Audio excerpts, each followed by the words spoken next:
Chers collègues, permettez-moi d'intervenir donc au sujet du service civique pour saluer la disponibilité de notre jeunesse. Mais nous la décevons un peu. Vous le savez tous, après la suspension, je n'ai pas dit suppression, du service national, différentes formes d'appel au volontariat des jeunes ont été mises en œuvre.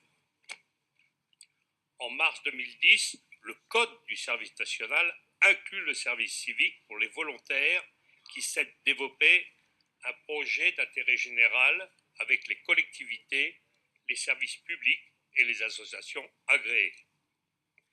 Il s'agit d'offrir aux jeunes, comme cela a été dit, une expérience enrichissante au service des autres, développer en eux le goût de l'effort, la discipline solidaire et la fraternité.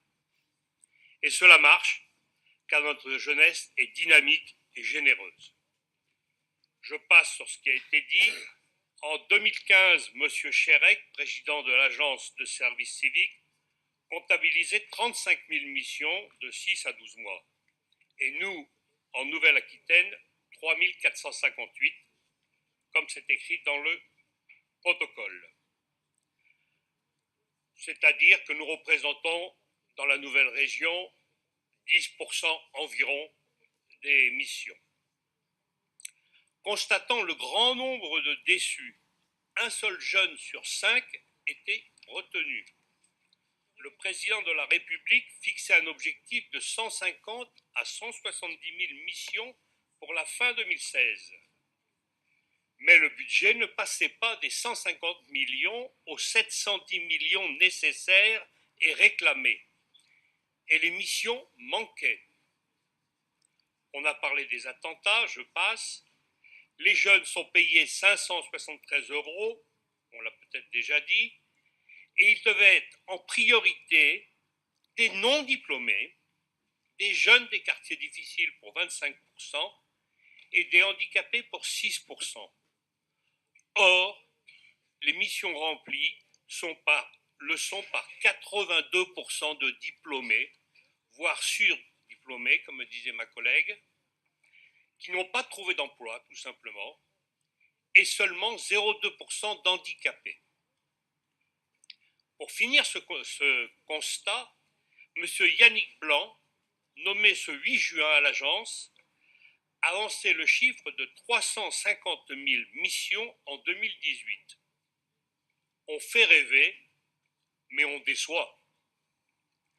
Si j'ose rappeler tout cela à mes éminents collègues, c'est pour constater qu'en appliquant ce ratio de 10%, la Nouvelle-Aquitaine disciplinée devrait proposer 15 à 17 000 missions fin 2016 et 35 000 fin 2018, alors qu'aucun objectif n'est fixé dans la Convention.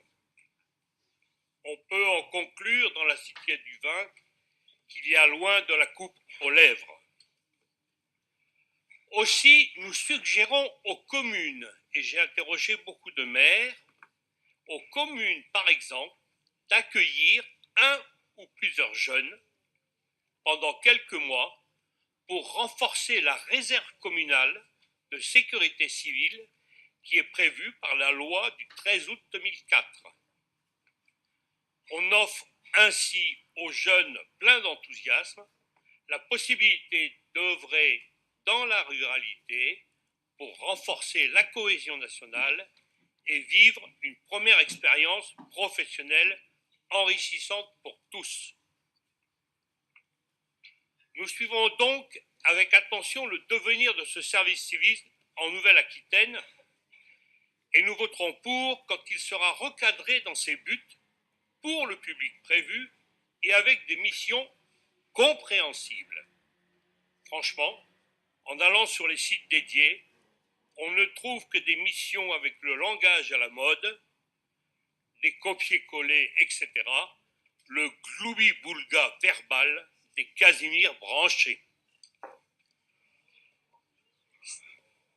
Merci. Cette année, donc... Ah bon, vous n'avez pas terminé.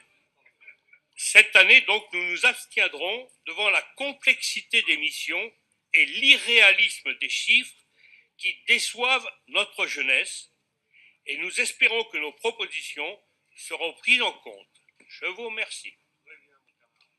Merci. Y a-t-il d'autres